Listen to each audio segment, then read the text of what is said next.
नमो भगवते वासुदेवाय। ओम नमो भगवते पुरुषोत्तमाय। कृष्णाय वासुदेवाय देवकी नंदनाय च नंदगोपकुमाराय गोविंदाय नमो नमः। गोविंदाय नमो नमः। भगवान श्री गोविंद जी सकल जीवमानंकर अंतकरण मध्यरे रही अखंड आनंद प्रदान करिवा पाई जीवमानंकु सदा आगभर से गोविंदंकर पादारविंदरे कोटि कोटि प्रणाम बाढ़ी स्वागत करुच्ची आपण मानंकु आम कार्यक्रम श्रीमद् भागवत कथा को। माँ माने बापा माने गत अध्याय रे आमे चर्चा करुथुले श्रीमद् भागवतंकर द्वितीय स्कंद प्रथम अध्याय रे श्री श्री सुखदेव कहूथिले, हे परीक्ष, धन्य हब जीवन सेतिकी बेले जेतिकी बेले पिंडरु प्राण अंतर हैला बेले भगवानकर स्मरण जदि आसीब। धन्य हब जीवन सेतिकी बेले जेते बेले ए चित्त अभय हब, निर्भय हब। संसार रे भय होउची एक स्वाभाविक कारण जहा आम पई दुखर कारण। जे निर्भय चित्त सी भगवत प्राप्ति रे तल्लीन हो जाती, तांकु भगवान अवश्य प्राप्त हुअन्ति। से कथा को सुनिबा पई परीक्ष चाहिले श्री श्री सुखदेव गोस्वामी को मुह आड़ कहले, जहा किछि आपण कहउचंती प्रभुଙ୍କ नाम उच्चारण करिबा, प्रभुଙ୍କ कथा सुनिबा, प्रभुଙ୍କ भाव रे रहिबा, श्रीमद् भागवतर कथा सुनिबा, ए सब 7 दिन भितर संभव तो मो पाखरे समय नहीं। मात्र 7 दिनर मु ए संसार रे अतिथि, मते विदाय नबाकू पड़ियो आज्ञा। श्री सुखदेव मुरुकी हसा मारी परीक्षक आड़ को चाहि कहिले, अवश्य संभव, कहीं न हब। आहे ये भागवतंकर एमिति शक्ति अच्छी, हरि नाम उच्चारण रे भली शक्ति अच्छी, हरि नाम स्मरण रे भली शक्ति अच्छी, हरि कथा श्रवण रे भली शक्ति अच्छी, जहा 7 दिन मध्य आवश्यक पड़े ना नाउ ना मुहूर्तक मध्य कार्य करी दिए। मुहूर्तक मध्य हाँ, मुहूर्ते मात्र कृष्ण वाणी परीक्ष, जे सुने अबा मुखे भणी, ताहांक हृदय हरि बसे परीक्ष, सर्व अशुभ फल ध्वंसे। मुहूर्तक पाई हेले मध्य यथेष्ट। अति बड़ींकर सुंदर उपचार मन देई सुण। काल निर्णय नाही तही हे नृप सुण मन देई, मुहूर्ते मात्र कृष्ण वाणी, जे सुने अवा मुखे भणी, से प्राणी आत्मा को धरे, की भाव बहु संवत्सरे। संवत्सर माने ये हूँ कालर गोटे माप। बहु संवत्सर, संवत्सर माने अनेक वर्ष मिसिले गोटे संवत्सर हेबे। वर्ष वर्ष धरी प्रयत्न करी, किए जोग करी, किए जप करी, किए ध्यान करी, किए यज्ञ करी भगवत पद प्राप्त हवा पाई चेष्टा करती। किंतु भागवत कहती मुहूर्तकर यत्न यथेष्ट। मुहूर्ते खाली यत्न करी भगवान कथा शुणी दियो, नहले कही दियो, नहले गाई दियो, आउ बड़ बड़ आयोजन आवश्यकता पड़ो ना। कि भाव बहु संवत्सरे, बहु समय आवश्यकता कौन, बहु प्रकार आयोजन आवश्यकता कौन सते। हाँ, समस्त तो प्रमाण दरकार। परीक्षित भी गोटे प्रमाण उद्देश्य रे श्री श्री सुखदेव गोस्वामी को आड़क चाहिए। सुखदेव कहले, शुण, सूर्यवंशर जड़े रजा थिले, नाम तांकर खटुआंग, बड़ बलशाली रजा। धनु धरिले आगे शत्रुपक्ष केही अंटा सड़की ठिया हो पारे ना, छत्रभंग दे पलि जाती। ये बलवान रजा धराधाम राजूति करुले। यही समय रे दानव कूल दैत्य कूल स्वर्गपुर उपर आक्रमण कले। स्वर्गपुर रे बलशाली इंद्र नथिले। स्वर्गपुर इंद्रादि देवता माने एमाने समस्ते आसी आंकर साहाय्य भिक्षा कले। खट्वांग देवता मानक सेवारे धनुर्धारी होइथिबारु निजर रथ सज करी युद्धरे जोग देदेले। युद्धरे प्रबल पराक्रमर सह लढ़िले। दानव माने दैत्य माने यांक शराघात को सह्य करी न पारी छत्रभंग देले। युद्धरे देवता मानकर विजयी हला। देवता माने तले विजयी हो गले सेतबेले से बर जाचिले, हे खट्वांग की बर मागुच माग, तुमर ये अपूर्व सेवा, तुमर ये अपूर्व सहयोग आमर स्वर्गपुर मान रक्षा करदेला, जश रक्षा करदेला, आमे अवश्य तुमको बर देबु। खट्वांग कहले, बर जदि देबे बोली कहउचंती मते आग कुहंतु जे मो जीवन रे केते समय आ बाकी अछि। जीवन रे जेतिकी समय बाकी अछि बोली मु जानिबी, ताहाले सिना देह भोग पाई, मन रखंतु देह भोग पाई मु किछि बर मागिबी। जदि मोर ता न होइथिबो, देवता माने तो सबु कथा जानती, आगत भविष्य तत्क्षणात गणना हला। कहले आउ तुम जीवन में मुहूर्ते मात्र अच्छी, मुहूर्ते मात्र अच्छी। आपण मान को अनेक अनेक धन्यवाद। देवता कूल को प्रणाम कले, कहले मते आशीर्वाद करंतु मु केमती भगवत प्राप्ति हो पारि। से सी आउ कौन सी बर याचना न करी सीधा सड़क चली आसिले कौटी ना निज बासस्थान को। मुहूर्तकर जीवन अच्छी, कौन से कले? मुहूर्ते अच्छी तो जीवन, शुणी संतोष राजा मन, तत्क्षणे आसी मही तले, भजिला किंचन मिले। मुहूर्ते नाम उच्चारिला, अंते ए गोविंद पशिला। बोले नंदनंदन भगवान की जय। किछि बुझिला परीक्षा? ए खट्वांगर जा मही तले जश रखिगले। मुहूर्तकर जीवन थिला, से बରରେ कण कण मागी पारि थांते, आउ गोटाए जीवन मागी दे पारि थांते, देवता माने भी देई थांते, किंतु सी मागिले नाई नाई मते भगवत पद प्राप्त हो। तेणु मुहूर्तकर जीवन को नहीं सी आसिले, आउ सुंदर भावरे भगवान पाद तले निजको नियोजित करदेले। नाम उच्चारण कले गोविंदंकर, आउ गोविंदंकर पाद तले शरणापन्न हो गले। तेणु यही महाभाव, ये महत भावर कथा परीक्ष शुकंग ठारू शुणी गदगद चित्त हेले। शुकदेव कहले, कहले आउ तमे मुहूर्तकर जीवन को जी उपयोग करि पारिला, 7 दिनर जीवन अच्छी उपयोग करि परिबनी? अति बड़ी जगन्नाथ दास लिखिले, एबे शपथ दिन जाए जीवन अच्छी तोर देहे, एबे हरिंकी आश्रे कर, कर्ण्य शुण मुखे उच्चार। हाँ, कर्णरे शुण मुखरे उच्चारण कर, कौन? हरिंकर नाम। हाँ, जे अंत काले कृष्ण वाणी, मुखे उच्चारे कर्णे शुणी, जेते विषय आत्मा भेदी, असंग शस्त्रे दृढ़े छेदी।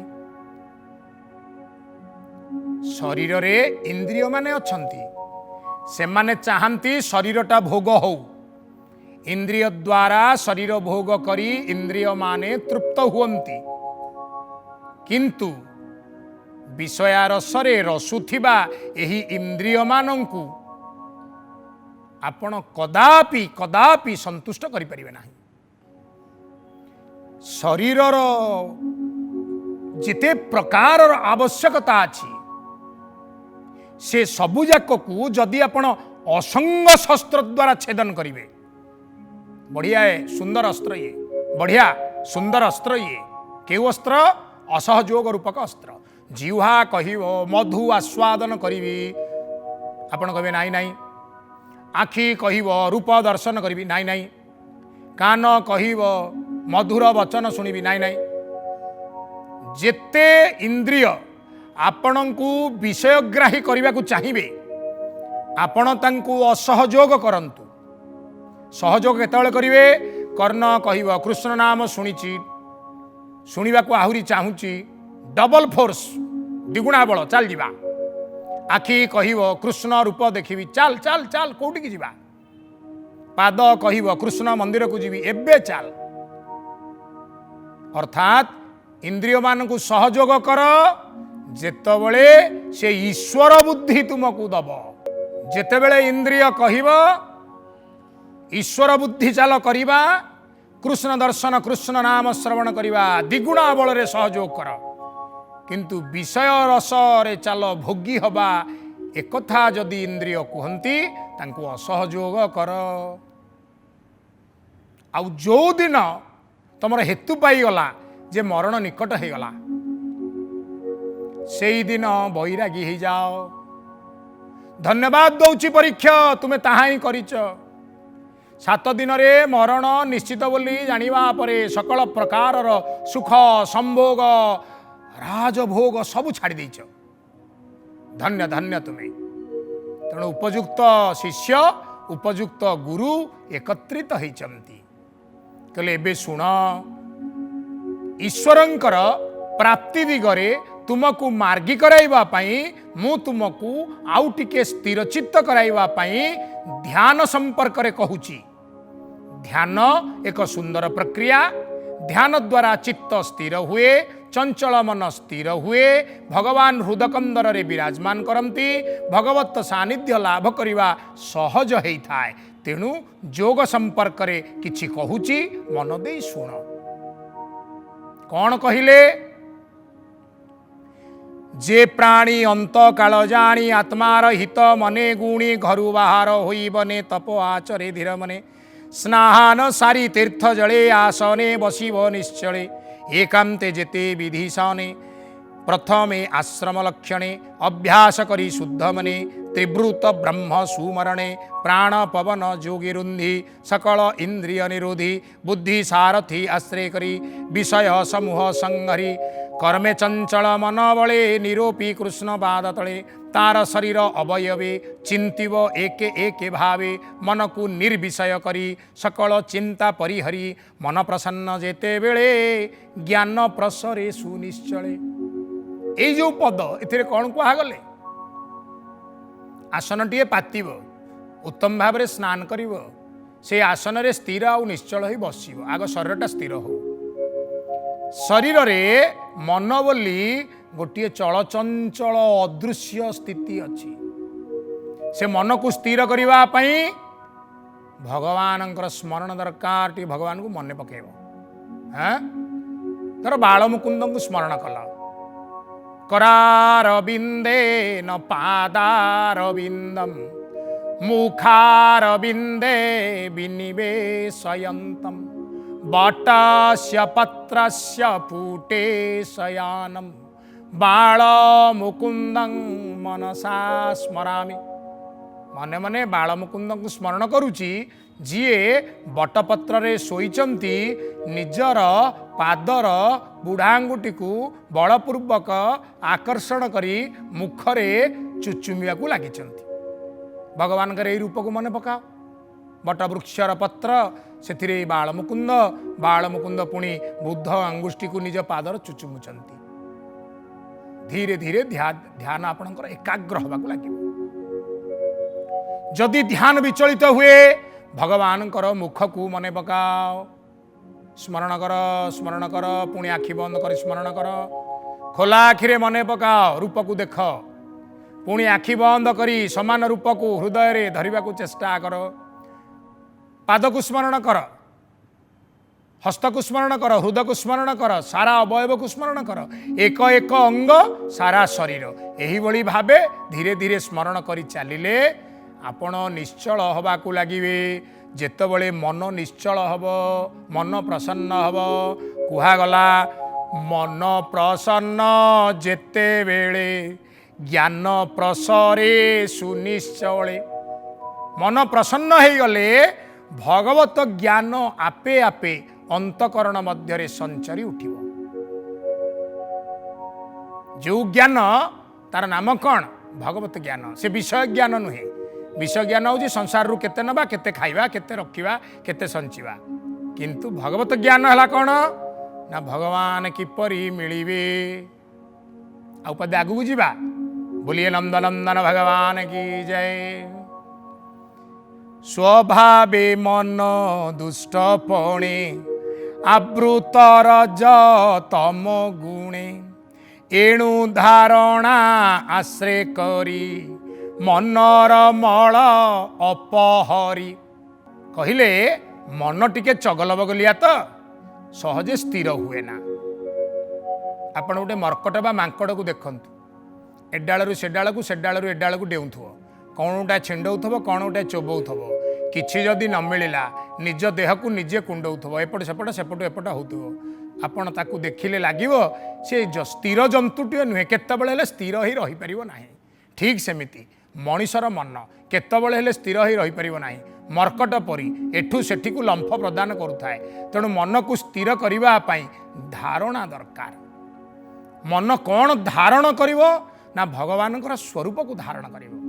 भगवान सुंदर स्वरूप जहाँ आपन को भल लगुच सशंख चक्र सकिरीट कुंडलम सपीत वस्त्र सरसी रुहेक्षणम सहार वक्ष स्थल कौस्तवाढ्यं नमामि विष्णु शिरसा चतुर्भुजम। कहले नाई नाई ए भगवान यही रूप नाई नाई मु आउ टिके भल रूप मन रखी मन रख। दक्षिणे लक्ष्मणजस्य वामे च जनकात्मजा पुरतः मारुतिरिजस्य तंग वंदे रघुनंदनम। एका बेले चतुर्धा मूर्ति को मन पका हो। दक्षिण भागरे भगवान लक्ष्मणलाल वाम दिगरे माँ जानकी ठाकुराणी मध्य भागरे ओहो अपूर्व चूड़ामणि दुखी धन महाप्रभु श्री रामचंद्र काडको दंड धारण कर छिड़ा होती। आखि बंद कर मन पका मन पड़ुनी ओहो तले नत जानु ही बसिचंती भगवान परम प्रिय श्री श्री वीर बजरंगी हनुमंत जी महाराज तांकु ही पाद तले मुंडिया टिके मारदे कुह प्रभु टिके श्रीराम चरण में भक्ति दौना प्रभु स्वरूप टिके आमर मन पकई दौना। हनुमान जी मन पकई देवे चतुर्व्यूह चतुर्धाम चतुर्मार्ग चतुर्रूप सुंदर भाव में आपण मान स्मरण रही ताकु ही धारण करंतु। कहउचंती परीक्षा मन को स्थिर करने टिके धारणा दरकार। ए धारणा द्वारा मन स्थिर हुए। एमंते जोगर धारण जोगी भक्तिर लक्षण ए जे भक्ति धारणार बोले जोग प्राप्त अल्प काले एमंते सुख मुखु शुणी परीक्षा बोले मने गुणी। कहले जोग टिके अभ्यास कले प्रभुंक पाखरे मनटा लागिक सब रहिबो। एथर सुकंकर ए बाणी को शुणी परीक्षित कहउचंदी राजा परीक्षित उवाच धारणा जोग चित्ते धरी जेमंते तरे ब्रह्मचारी जेमंते धारणा निश्चल हरई बेगे मनुमल से जोग धारणा स्वभाव जे शास्त्र मार्गे अनुभव गुरु वचने किबा जानी जोग धारणा परिवाणी जेणे अभ्यास प्राणी करे जेमंते मनुमल हरे। कहउचंती ता विधि विधान जुकते संक्षिप्ते कह मो अग्रते। करपत्र जोड़ी कहले आपण तो महाभाग परम विद्वान परम गुणी परम ज्ञानी आपण परमहंस आपण जोगर सकल सूत्र जानती मु किछि जानेना साधारण मनीष 7 दिन रे मरीजीवी टिकिए कृपा करंतु टिकिए कृपा करी मो उपरे मते टिके कहि दियंतु कौन कले मु एई मार्ग रे भल करी टिके आगु को जाई पारि। शिष्य पचारिबाकू गुरु कहिबाकू उत्तम शिष्य से उत्तम गुरु को दरकार। तेणु उत्तम गुरु श्री श्री सुखदेव गोस्वामी कहले बोलिए परमहंस सुखदेव गोस्वामी जय। कौन कहउचंती जित आसन जित प्राण जित विषय इंद्री गण स्थूल शरीरे बुद्धि बोले मन को स्थापिव निश्चले। आमे ये जो चक्कामाली पकई बसुचे ये गोटे आसन पाद को पादरे छंदी बसिले पद्मासन सहजरे चक्का पकई बसिले आमे ताकू कहे सुखासन। पादर गोईठी को आमे नहीं आमर मूलाधार पाखरे रखिबा एवं पादरे पाद छंदीगिरी बसिबा सी मध्य गोटे आसन। दुई पाद को जोड़िकी आंठू को जोड़िकी बसवा सी गोटे आसन एमती बसवा अनेक आसन अच्छी ठिया हाँवाई अनेक आसन अच्छी जोग मार्ग रे आसन मानकर चर्चा करा जायछि।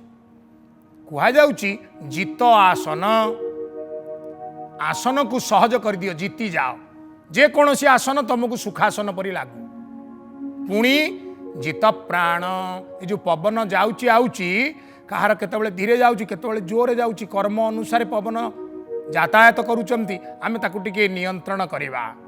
जित विषय इंद्रियगण इंद्रिय माने विषयासक्त करने को आमको सबुबले चेष्टा करती चाल विषयासक्त हवा नहीं परीक्षित विषयासक्त हवा नहीं दीर्घ निश्वास नवा सुखासन बा पद्मासन रे विराजमान करवा स्थूल शरीर बुद्धि बले मन को स्थापिबा निश्चले स्थूल शरीर रे मन को स्थापना करवा नहले मन जाई अमेरिका लंडन रे कुआडे बुलिबो कखारु बगीचा काहा को पळेबो तो कोउडी पिजुली गछरे जाई काहार चढ़ी जीवो आउ कोन करवा। अत्यंत स्थूलतर विशेष गोविंद शरीर भगवान श्री गोविंदंकर दिव्य शरीर संपर्क रे धीरे धीरे धारणा करवा तांको शरीर स्थूल स्थूलतर विराट स्वरूप तांकर। द्वितीय स्कंदरे प्रथम अध्याय रे सुखदेव गोस्वामी भगवानंकर विराट स्वरूप संपर्क रे चर्चा करुछंती विराट अवतार कथा। आमे अनेक कहे ब्रह्म सत्य जगत मिथ्या किंतु जगन्नाथ जगतर नाथ पुणी जगत अटे नाथ जगतरे प्रत्येक ठारे से परिपूर्ण ही अछंती तेणु तांकु बाद देई कौन जगतर परिकल्पना हो पार तेणु ब्रह्म सत्य जगत मध्य सत्य जगत भितरे प्रत्येक ठारे जड़रे चेतनरे स्थूलरे सूक्ष्मरे पानी रे पवन रे सर्वत्र से पूरी रही तेणु तांकर जो विराट स्वरूप को बड़ सुंदर शब्द रे वर्णना करुचंती सुखदेव गोस्वामी। आमे भगवान कर से विराट स्वरूप संपर्क रे जानिले तांकु हृदय रे धारण करिबा सहज हब किंतु समय आउ अनुमति दौनाहांती समय कहउचंती याकु सुनिबा किंतु आगामी अध्याय रे सेतबळे जाए सप्रेम कहूथांतु ओम नमो भगवते वासुदेवाय।